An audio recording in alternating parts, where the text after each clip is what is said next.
Hi friends, welcome to my channel Sreeth and Sreeja 456. Please do subscribe. ఇదైతే నేను భోగి రోజు అనమాట. భోగి రోజు అయితే ఫస్ట్ సాంపిడి చల్లి ముగ్గు అయితే వేశాను. ముగ్గు వేసిన తర్వాత వంట అయితే చేయాలని భోగి రోజు అయితే నువ్వుల రొట్టెలు చిక్కుడుకాయ కర్రీ అయితే చేసుకుంటారు. నేనైతే నువ్వుల రొట్టెలు చేద్దామని చెప్పేసి నువ్వుల రొట్టెలు అయితే చేస్తున్నాను. నువ్వుల రొట్టెలు చేయడానికి ఫస్ట్ అయితే బియ్యం పిండి తీసుకోవాలి. బియ్యం పిండి మనకి ఎన్ని రొట్టెలు కావాలో అంత సరిపడినంత తీసుకొని దాంట్లో నువ్వులు కలుపుకోవాలి. నువ్వులు కలుపుకొని పక్కకైతే వేడి నీళ్ళు పెట్టుకోవాలి. సిలిండర్ పైన వేడి నీళ్ళు కొద్దిగానే వేడి అవ్వాలి, ఎక్కువ వేడి అవ్వనివ్వద్దు. నీళ్ళు అయితే కొద్దిగా వేడి అయిన తర్వాత పిండిలో అయితే కలుపుకోవాలి. పిండిలో కలుపుకొని మంచిగా పిండి అయితే కడుపుకొని పక్క పెట్టుకోవాలి. తర్వాత చల్లనీళ్ళు పోసుకొని అయితే పిండిని అయితే కలుపుకోవాలి. పిండి అయితే వేడి తగ్గాలని చెప్పేసి నేనైతే అలా కలుపుతున్నాను. వేడి తగ్గే కొద్దీ రొట్టెలు మంచిగా వస్తాయి సాగినట్టు. ఇంకా పిండిని అయితే అలా పెట్టుకొని కొన్ని నార్మల్ వాటర్ అయితే తీసుకోవాలి. నార్మల్ వాటర్ తీసుకొని అలా కలుపుకోవాలి. నేనైతే ఆల్రెడీ చిక్కుడుకాయ కర్రీ అయితే చేశాను. ఇప్పుడు రొట్టెలు అయితే చేద్దాం. నెక్స్ట్ రొట్టెలు చేసుకుంటే అయిపోతుందని చెప్పేసి రొట్టెలు అయితే చేస్తున్నాను. సిలిండర్ కింద పెట్టుకుంటేనే ఈజీగా అవుతుందని చెప్పేసి సిలిండర్ అయితే కింద పెట్టుకొని నువ్వుల రొట్టెలు చేస్తున్నాను. నువ్వుల రొట్టెలు జొన్న పిండితో ఏం చేయరు, బియ్యం పిండితోనే చేస్తారు. ఇంకా మనం పిండిని తడుపుకోవాలి. మనకి ఎంత ముద్ద కావాలో అంత పెట్టేసుకొని పిండి అయితే కింద పోసుకొని రొట్టె అయితే కొడుతున్నాను నేను. నాకు రొట్టె కొట్టడం అనేది ఈజీనే కాబట్టి నేనైతే కొడుతున్నాను. చేయని వాళ్ళు రాని వాళ్ళు అయితే కొంచెం నార్మల్గా చిన్నగా అయితే కొట్టాలి. నువ్వులు అయితే ఫస్ట్ పిండిలోనే కలుపుకోవాలి. మధ్యలో కలుపుకుంటే నువ్వులు పైకి లేచి బయటకు అయితే వస్తాయి. పిండిలో కలుపుకుంటే అలా బయటికి అయితే రాకుండా మంచిగా దాంట్లో కలిసిపోతాయి పిండిలో. ఇంకా నేనైతే రొట్టె అయితే కొడుతున్నాను. పండగ రోజు కదా, భోగి రోజు స్పెషల్గా అయితే నువ్వుల రొట్టెలు చేసుకుంటారు ఖచ్చితంగా. నువ్వుల రొట్టెలు చేసుకోవడం అనేది ఆనవాయితీ అప్పటి నుంచి అయినా. ఇంకా నాకైతే చేయితో వేయడం రాదు కాబట్టి నేనైతే ఒక అన్నం పైన రికాబ్ తీసుకొని దాంతోనైతే వేస్తాను నేను.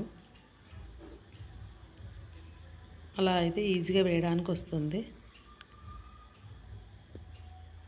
తర్వాత ఇంకా చేయాలని చెప్పేసి పిండి అయితే కలుపుతున్నాను నేను ఒక 8 చేశాను.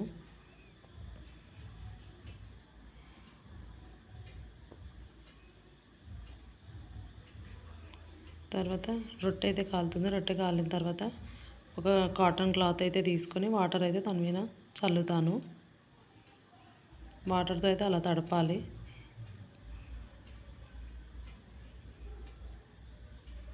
ఇక తర్వాత పిండి అయితే తడుపుకొని మళ్ళీ ఇంకొక రొట్టె అయితే కొడుతున్నాను. అలా చేసుకుంటూ కాల్చుకుంటూ మళ్ళీ ఎంబడే చేసుకుంటూ ఉండాలి రొట్టెనైతే. అప్పుడైతే స్పీడ్గా అవుతుంది.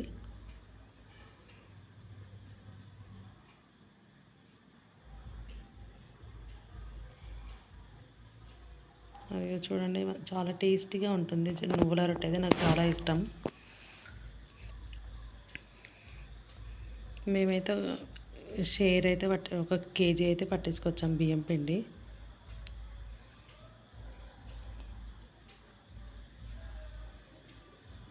కొట్టడం కూడా చాలా ఈజీగా వస్తుంది. జొన్న రొట్టె కంటే బియ్యం పిండి రొట్టె అయితే స్పీడ్గా అవుతుంది. ఇంకా రొట్టెని అయితే మంచిగా కాల్చుకోవాలి. ఎక్కువగా మాడకుండా నీట్గా కాల్చుకోవాలి. అప్పుడైతేనే టేస్ట్ చాలా బాగుంటుంది.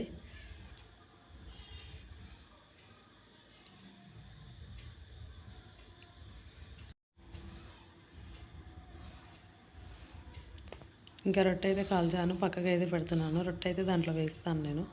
తర్వాత మళ్ళీ ఇంకొక రొట్టె అయితే పెంకు పైన వేస్తున్నాను. ఇలా చేసుకుంటూ కాల్చుకుంటూ ఉండాలి. ఎంబడే చేసుకుంటా. కింద పెట్టుకుంటే ఇంకా ఈజీగా ఉంటుందని చెప్పేసి కింద అయితే పెట్టుకొని చేస్తున్నాను. నా అంతటా నేను చేయొచ్చు ఒక్కదాన్ని. ఇదిగోండి ఎంత స్పీడ్గా కొడుతున్నానో చూడండి. అయితే అప్పుడే సాగిపోతుంది నువ్వుల రొట్టె అయితే.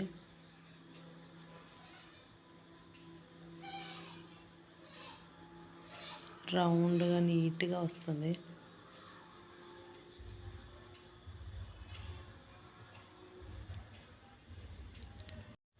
నేనైతే రొట్టెలు చేసేసి మళ్ళీ తర్వాత అయితే మా అమ్మ వాళ్ళ ఇంటికి అయితే వెళ్ళిపోయాను.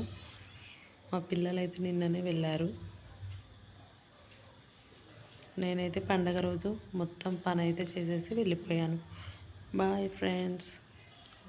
ఇంకా తర్వాత చిక్కుడుకాయ కర్రీ అయిన తర్వాత టేస్ట్ అయితే చాలా బాగా నచ్చింది నాకైతే.